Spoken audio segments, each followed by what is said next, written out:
Imam Syafi'i radhiyallahu anhu, pernah saya ceritakan pada pertemuan yang lalu, di saat mau dikirim ke Madinah, ibunya ada di Mekah. Setelah belajar di Mekah itu rupanya gurunya kehabisan bekal. Syafi'i, sudah habis ilmuku, pergi kau ke Madinah. Ini ada orang ngajar Imam Syafi'i itu kehabisan. Syafi'i, ilmuku sudah habis, pergilah kau ke Madinah. Pamitan kepada ibunya. Setelah pamitan kepada ibunya, setelah ke Madinah nanti dikirim ke Irak. Apa kata ibunya? Nah, berangkatlah kau menuntut ilmu jihad di jalan Allah. Kita ketemu nanti di akhirat saja.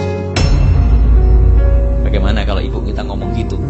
Dan saya masih ingat Umi juga pernah waktu itu saya dengar cerita sebelum dari buku, dari ceritanya Umi. Berangkatlah kau Syafi'i, nanti kita ketemu di akhirat. Imam Syafi'i ke Madinah lalu berangkat ke Irak. Di Irak tuh Imam Syafi'i bukan setahun 2 tahun, karena takut pulang ke rumah nggak berani, karena belum dipanggil sama ibunya. Di Irak menjadi orang alim besar, sehingga setiap rombongan dari Irak haji, ibunya Imam Syafi'i datang ikut haji juga. Suatu ketika ada halaqah besar di Masjidil Haram, ada seorang alim besar dari Irak sebentar-sebentar berkata, qala Muhammad bin Idris Asy-Syafi'i, qala Muhammad bin Idris, berkata Muhammad bin Idris Asy-Syafi'i. Ibunya Imam Syafi'i itu bingung, siapa Muhammad bin Idris itu? Akhirnya ditanya, ya Syekh, siapa Muhammad bin Idris Asy-Syafi'i? Sang Syekh dengan penuh kebanggaan, dia adalah guruku, seorang alim yang ada di Irak, asalnya dari Mekah. Ibunya kaget, ketahuilah ya Syekh, Muhammad bin Idris Asy-Syafi'i adalah anakku. Ibunya masih ada. Iya, Muhammad bin Idris Asy-Syafi'i adalah anakku. Akhirnya dihormati ibunya Imam Syafi'i. Apa pesanmu untuk Syafi'i? Pesanku untuk Syafi'i, kalau memang Syafi'i pengen pulang, Syafi'i boleh pulang.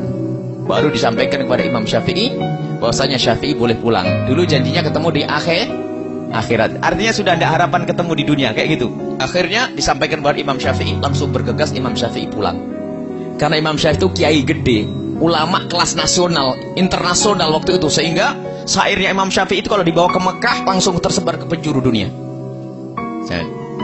Akhirnya Imam Syafi'i waktu mau berangkat pulang, orang-orang yang sudah mencintai Imam Syafi'i memberikan kekayaannya. Ada yang ngasih 3 onta, 1 onta. Ini bayangkan se-Irak. Jadi Imam Syafi'i punya ratusan onta pulang, dengan isinya sekaligus di punggungnya onta. Imam Syafi'i bingung, dikawal oleh beberapa santrinya, ngikuti Imam Syafi'i. Jadi Imam Syafi'i pulang dengan kekayaan. Lihat, carinya duit, carinya ilmu, tapi pulang dikasih kekayaan. Sampai di batas kota Mekah, Imam Syafi'i menyuruh santrinya untuk mengetuk pintu ibunya agar memberikan kabar bahwasanya Imam Syafi'i sudah dekat. Dan memang begitu disunnahkan, kalau kita mau pulang itu kita memberikan kabar agar yang di rumah mempersiapkan, jangan bikin kejutan. Nah, memberi kabar. Setelah diketuk pintunya, menjawab ibunya, siapa ini? Saya muridnya Syafi'i, Imam Syafi'i. Kenapa? Imam Syafi'i sudah di tapal batas kota Makkah dan dia sudah mau masuk. Ibunya bertanya, Syafi'i bawa apa? Dengan penuh kebanggaan muridnya Imam Syafi'i bercerita, Imam Syafi'i membawa ratusan onta.